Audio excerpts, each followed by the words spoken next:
ध्रुव जी भगवान विष्णु को लेकर आ गए महाराज घर पर। राजा उतानपाद बिस्तर में पड़े थे, शरीर लग गया, पीठ लग गई बिस्तर में, घाव बन गए। बालक ध्रुव आया है ये पता चला, राजा चिल्लाने लगा, रोने लगा, ध्रुव माफ कर दो मुझे, माफ कर दो मुझे, माफ कर दो, मेरा कोई दोष नहीं है बालक, स्त्री के मोह में आकर के मैंने ये अन्याय किया है और स्त्री के मोह ने मुझे नरक में डाल दिया, इसलिए हे बालक ध्रुव मुझे माफ कर दो, एक बार मुझे पिता कहो जिससे मेरे प्राण छूट जाए, मेरा नरक छूट जाए। स्वयं सच्चिदानंद भगवान ने ध्रुव की भक्ति से प्रसन्न होकर के ध्रुव के पिता को अपना बैकुंठ का लोक दे दिया। इसीलिए कहते हैं कि घर में पुत्र होना चाहिए, एक पुत्र होना चाहिए, पर पुत्र के रूप में ये मर्द और नर नहीं चाहिए, आपके घर में पुत्र के रूप में पुत्र ही चाहिए, ध्रुव ही चाहिए। घर में बेटा पैदा हो जाए कल्याण नहीं होगा, भूल निकाल दो दिमाग से।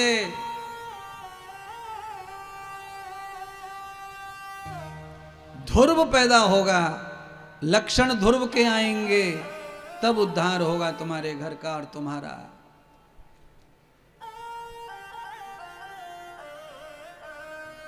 सदगुरु भगवान श्री सुखदेव कहते हैं राजन, आज ध्रुव को भगवान सच्चिदानंद ने ध्रुव गीता का उपदेश दिया और ध्रुव गीता का उपदेश देकर कहा, वत्स राजगद्दी पर बैठो पिता के स्थान पर। भगवान विष्णु ने राजा बना दिया ध्रुव को, विवाह हुआ ध्रुव का, औलाद हुई ध्रुव की।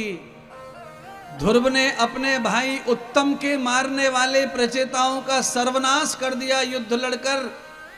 अपने बच्चे बड़े हो गए, राजगद्दी देकर ध्रुव बुढ़ापे से पहले ही गंगा जी पर चले गए ध्यान करने, अपने बुढ़ापे को सवार लिया गंगा पर जाकर।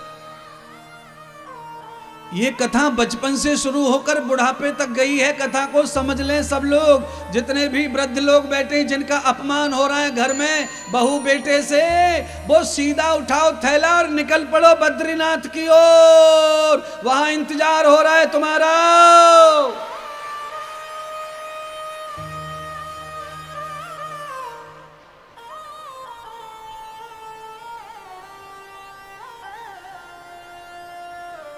बेहद लाभ प्राप्त होगा, बेहद भजन प्राप्त होगा, बेहद सम्मान प्राप्त होगा। मैं ये लिखित में दे रहा हूं, आप ये करके देख लो, आपको सम्मान मिलेगा, प्रतिष्ठा मिलेगी, समृद्धि मिलेगी, सुख मिलेगा, संरचना मिलेगी और बुढ़ापा सुधर जाएगा। या तो चले जाओ जंगल में